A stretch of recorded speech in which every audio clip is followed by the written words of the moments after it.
Welcome back to the Call Me Larry podcast. I am ecstatic to have two legends in the room with me today. We have the one, the only Jeff from Jeffy Go for Gold series that we've had on the show. And we have Scuba Steve, the guest host. How are we doing today, guys? Awesome. Great. So the stars have aligned, and these two gentlemen right here have found and made their way into the CML studio. And I could not pass up the opportunity to pick their brains. Now, in the past, we've had, our Hot Larry's episode, we had a lightning round where Zach and I had talked about or answered some questions. And I think I have a couple questions here for you guys. So I thought I'd go back and forth and ask you guys. We'll start out pretty straightforward and, learn a little bit more about Scuba Steve and the Jeff. You guys excited? The Jeff. Yes, the Jeff. I can hardly wait. Capital T. Capital T.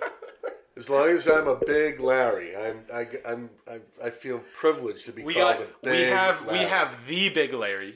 We have the small in stature Larry, big in character over there, which is Scuba, and you have your generic Larry. Your Larry of the show. I may be the largest Larry that you've had on the show from that standpoint. In more ways than one, yeah. You're the largest Larry. Physically. All right, so right, nice and easy. What's your favorite color? Blue. Okay. Mine's sky blue. Oh, now, did you have to adapt that a little Nope. bit once you heard blue? Or Nope. are you just a sky blue kind of guy? I'm a sky blue kind of guy. There's a car I so want from 1986. Sky blue. Gulf, really. The oil company. Sky blue. Okay. Now, have you guys read the 64-pack of crayons?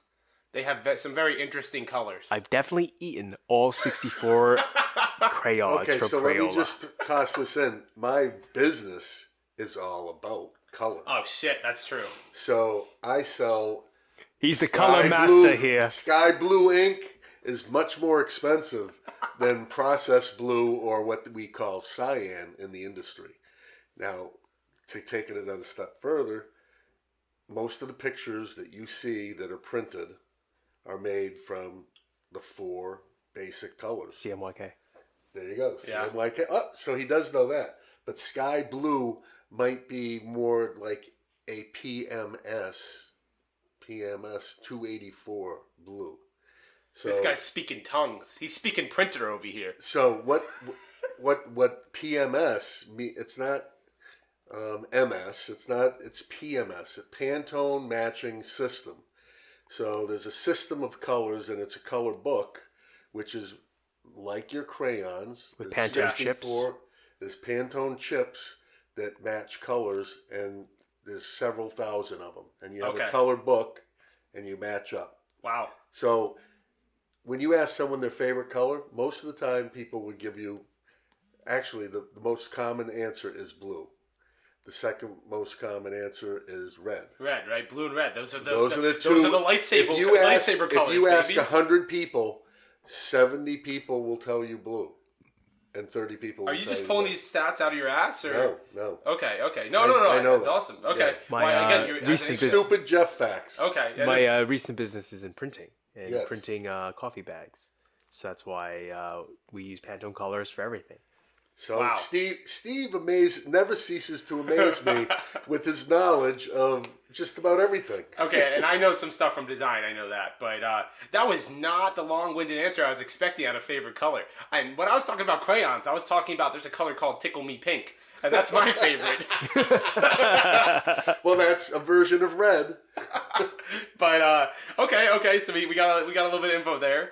Next one on the list here. So if you don't know, our production studio, Steve, as Jeff knows, is made up of squirrels, right?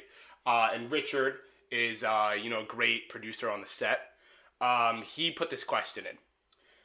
So I'll start with you here, Steve. Would you rather fight 50 squirrel-sized cows or one cow-sized squirrel? Oh, that cow-sized squirrel will fuck you up. Okay. When I was a young boy, Oh, we got a squirrel story here? Richard, cover your ears. I was a Boy Scout, and we went to the woods, and I vividly remember because this is when I was taken in for rabies shots. I could catch a squirrel. I was faster than a squirrel, and I would run around a tree trying to catch a squirrel.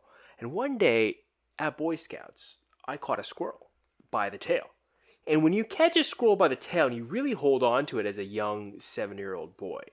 You caught a Oh, squirrel? I caught a squirrel That's by crazy. the tail. I understand. Damn, that's some And reflexes there, baby. My arm was messed up after I caught They that are squirrel. nasty. They are nasty. Nasty. Wow. And I remember I had to go to the hospital for that one. I caught the squirrel. I remember feeling it, and just and I let it go. barraged Just your hand. barraged So my just arm. when he thinks he's caught the squirrel and he's a winner, he turns around and looks at his arm. He is a loser in that deal. The squirrel caught him. The squirrel definitely caught me. The squirrel was laughing all the way back up the tree. So you're going for 50 squirrel-sized cows. Absolutely. 50 squirrel-sized cows, absolutely. Absolutely. Now, Not now even a is that question. is that like Kobe sliders right there? Like, Yeah. once you kill them all, right, you can just cook them up. No, Delicious. you use your foot. You use your punches. Wait, haven't you ever heard of cow tipping? Do you know what cow tipping is? Yes, I know what cow tipping is. Okay, so guess what? They're little. Okay. You can tip them over. They can't get up. Cows, Okay, little okay. teeny cows laying Okay. on the ground, all tipped So over. I'm assuming you're the same in that sense. There's no doubt. Okay. I don't want to mess with a dog-sized squirrel, let alone a cow-sized squirrel. Okay. It would handle 3 people and mess them up. Okay, great. All right. I think, by the way, cow-sized squirrels are called kangaroos. Kangaroos are nasty too. Yeah. They're They really go nasty. boxing. Yeah. I've seen YouTube videos. I have too. A guy got like attacked on a bike. Yeah. On my YouTube recommendations feed, that popped right up in there, baby. Okay. Good to know. Now, moving into superpowers. Jeff is a big superhero guy, right? So, would you rather have invisibility on all of your body except for your fingers and toes, or only have super strength in your fingers and toes instead of that invisibility trait? Oh, super strength in fingers and toes. No doubt. Okay. Well, now, yeah. I see that. What are some uses you can see with that? You know, just crushing beer cans like it's nothing. Well, I think one of my favorite things to do is when you meet someone for the first time is to not necessarily crush their hand, but make Impose them your know. will. Impose your will. It is a dominant position, and it also means that they will never forget you and your handshake. So having a good handshake is going to be in my book, by the way. So you want to be known as the lobster hand man, the guy that crushes your hand on impact. I don't have to crush, but they know that I'm squeezing not as hard as I can, but hard enough. I'd love to see you try to open up a banana with those hands. Your thing will explode. Those super strength hands. How about you, Steve? So I saw this movie once, and it was called Free Solo, and I think he had the latter, the same one Jeff wants. The super strength, strong, like, fingers hands, and whatever, toes. fingers, yeah. You ever see that movie Free Solo? No, I've never. No, I came up with this off the top. Do you know what the movie Free Solo is? No. You know what the word Free Solo means? Free solo cups? So Free Solo is the act of climbing without a rope. And Free Solo gosh. is the man who climbs the Dawn Wall, the face of actually not the Dawn Wall. Dawn Wall is the previous one. In Yosemite, the giant face. It was never before been attempted by anyone without a rope, because we have to watch that movie later now.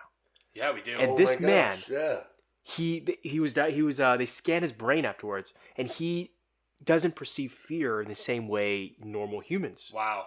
And he climbed this, and it's it's such a good documentary because it shows you he practices the hell out of it. He climbs certain sections and shows you him falling with a rope in those sections, and then it cuts to him just climbing it. He yeets it without a rope in that same section, and many of those sections are a full jump, climb, hold on. You're my holding by gosh. 3 fingers, Yeah. and he pulls himself up, and he keeps on going. It's a No one can do that. That is amazing. I multiple see these guys day doing hike. some It's a of that multiple day stuff. climb. So they did. You see in all the movies, right, that people are holding on by the ledge. Oh my God, catch me, Timmy, or whatever. Like, hold on, Mom, you can make it. Whatever it is, right? They did on MythBusters an experiment. Can someone actually hold by their hands? They had 10 people try. No one could last more than 5 seconds. Yeah, no one could last more than 5 seconds holding their hand. Meanwhile, in the movies, they're holding for an hour. And then someone tries to step on their fingers and they hold by one hand. Yeah. And then they go to the other hand. Yeah. So this guy can legit do that. Legit. And they show some like technique. And I've my friends from Colorado took me climbing once, but nowhere near this level. But a lot of it comes down to you literally jam your fingers like in a crack. You jam it in like you're literally just squeezing your fingers in as much as possible until it gets stuck. Yeah. Then you use that to pull yourself up. But now I did that for like a little section of wall. Now imagine the face of Yosemite.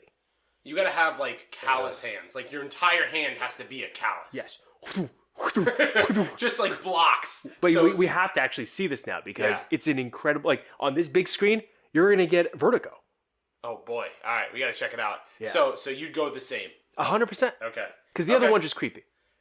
You could do some fun shit with it. You can mess with people. Yeah, but still creepy. Okay. Fair. Okay, this one's for you, Steve. Is cereal a soup? Think about it.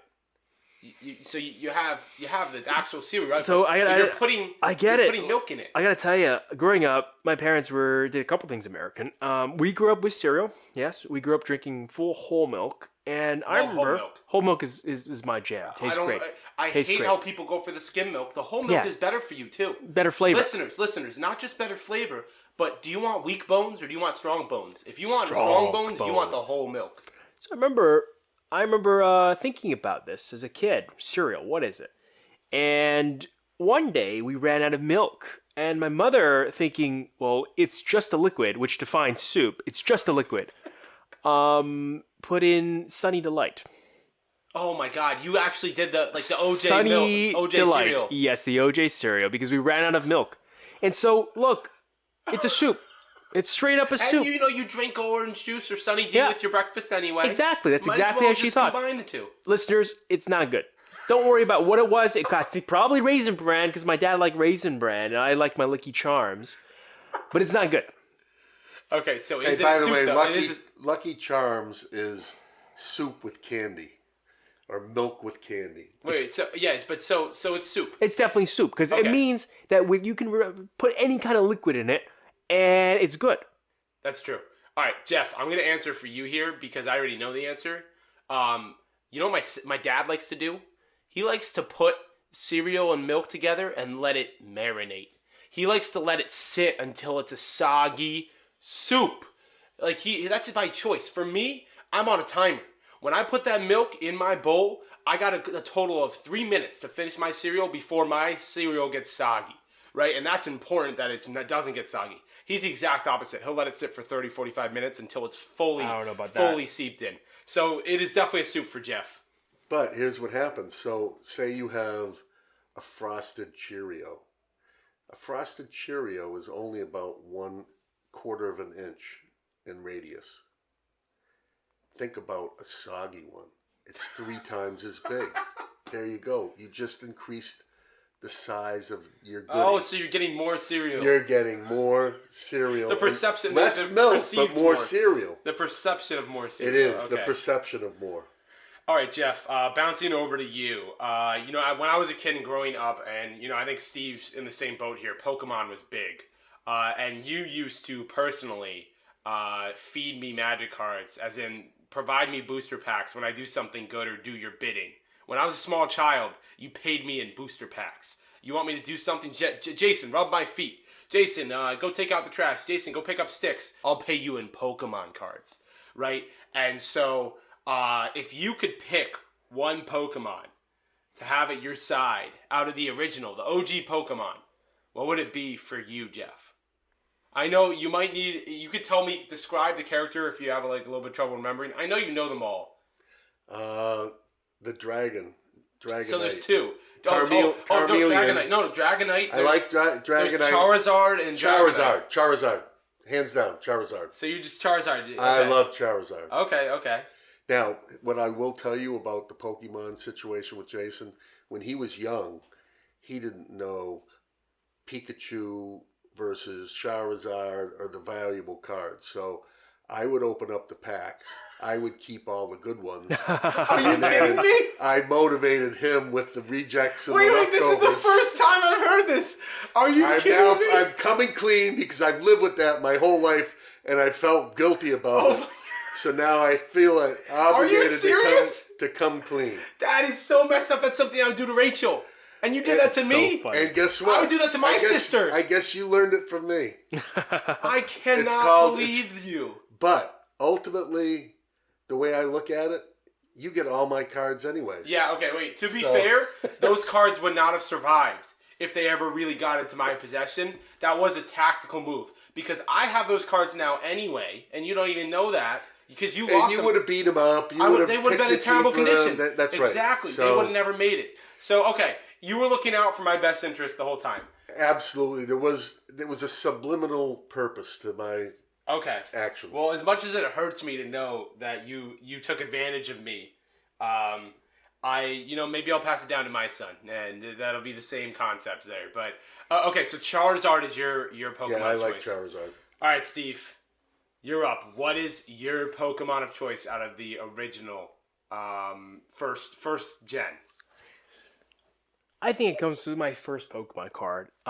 In third grade, my teacher, Mrs. Burns, bless her soul, ran a exchange in third grade for Pokemon cards. And there's a list of all the ones that she had. And if we wanted to buy or trade, we could do that. And I remember she gave everyone in class a Pokemon card, which is probably highly illegal, by the way. A teacher using Pokemon cards in exchange and giving each kid a piece of crack in order for them to get on board. Cardboard crack, straight up. I got a Ponyta. That was my first card ever. Love it. Yeah. I love it. And that was my inspiration to get into all card games, all cardboard games.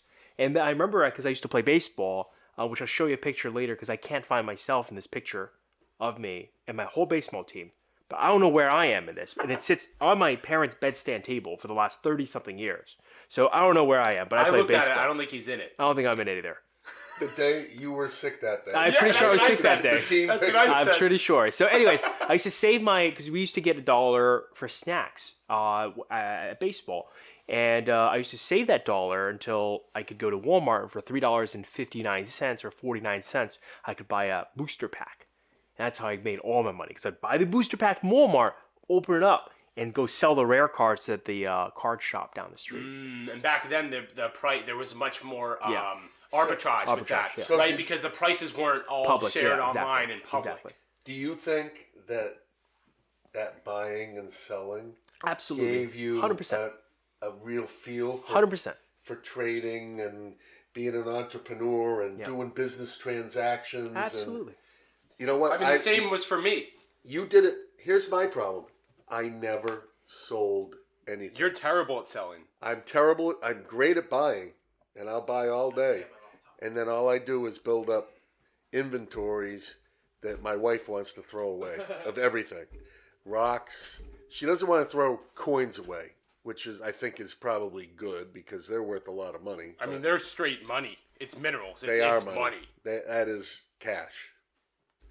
But I learned to buy, but I still didn't learn. I did do some trading over the years, and I took advantage of some other people, and I'm not proud of that, but that's part of learning. Yeah. Learning the way to the world, too. No, I got you. Okay. So Ponyta and Charizard. Jeff, this one is directed towards you. If there is a man in the forest, but there is no woman to hear, is he still wrong?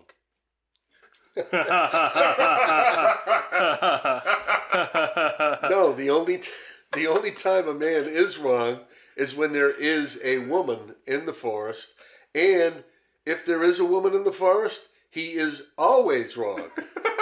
He's never right. Women, we love you. We love you, and you are smarter than us in a lot of ways.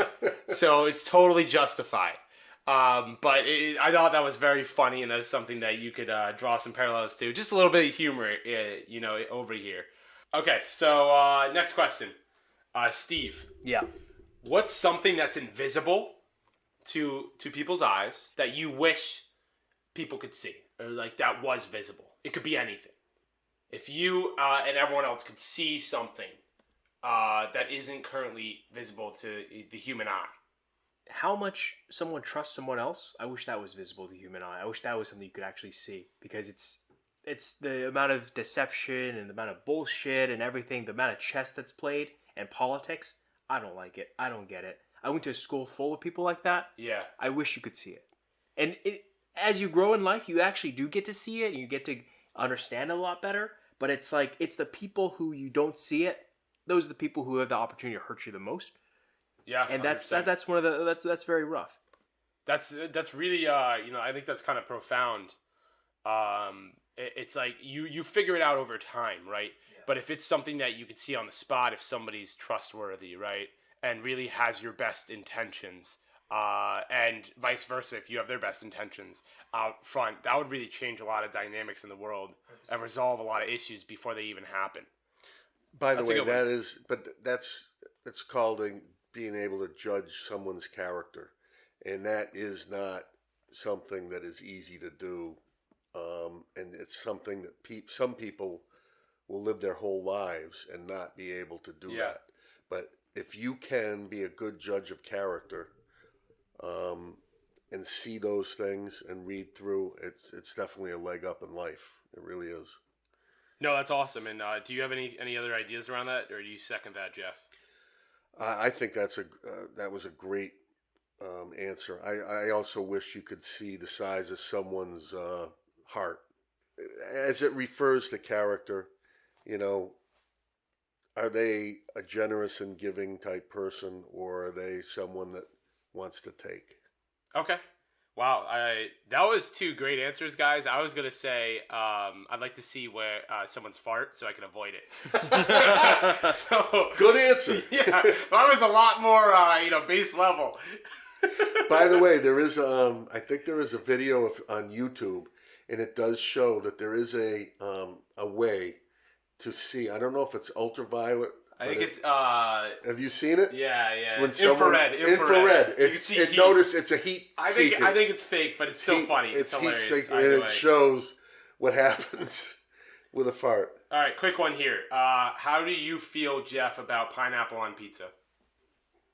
This is before you answer, you might not be familiar with this. I think Steve is. It's a heated debate in society.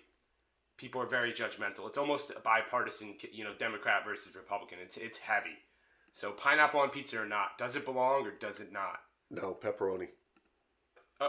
Okay, Steve, how would you answer that? So it's how do you feel about pineapple on pizza? No. This is just straight up blasphemy. Both of you guys are... I can't believe I had you on my show. Are you kidding me? Why, you're Mr. Pineapple? Hawaiian pizza. No. Whoever heard it... By the way, pizza God. was invented in... Actually, it wasn't invented in Italy, but I think I got to figure out... I'm not sure where it was invented. I can't believe you're on this show. That's ridiculous. See, pineapple pizza for the win. Jeff, what's the strangest place you've peed?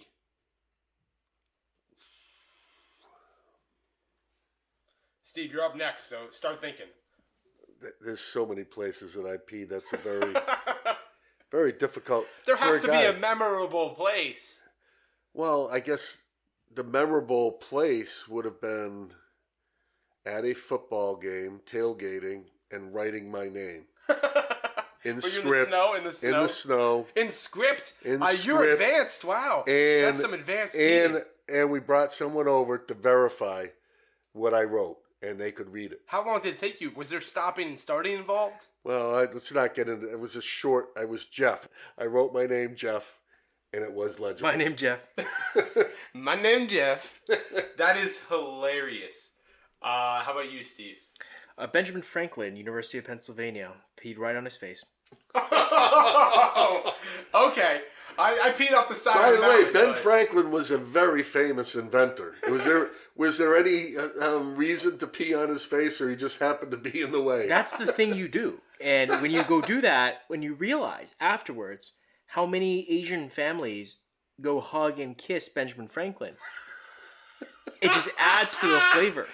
Every single Asian family that goes there Wow. kisses it for years. So there was more to that story. 100%. Okay, which body part do you wish you could detach and why? That's a good question. Sometimes I feel like you could just take the head and you put it somewhere and you could like watch TV, do something, let the rest of the body rest. It's like sometimes you're just like, I just want to keep on going, but this ain't keeping up. Yeah, or maybe the body can operate without the head. Like, you're like, oh, I gotta go get my laundry. I'm gonna put my head on the couch and I'll go get my laundry. You take the head and you set it up in front of the TV, and then you put the body to go through a whole workout. Yeah. Oh, there you go. So you set it up, there you then, go. And the head just makes sure, did I get my cardio in yet? Oh, did I sweat? There you go. The head gets to watch.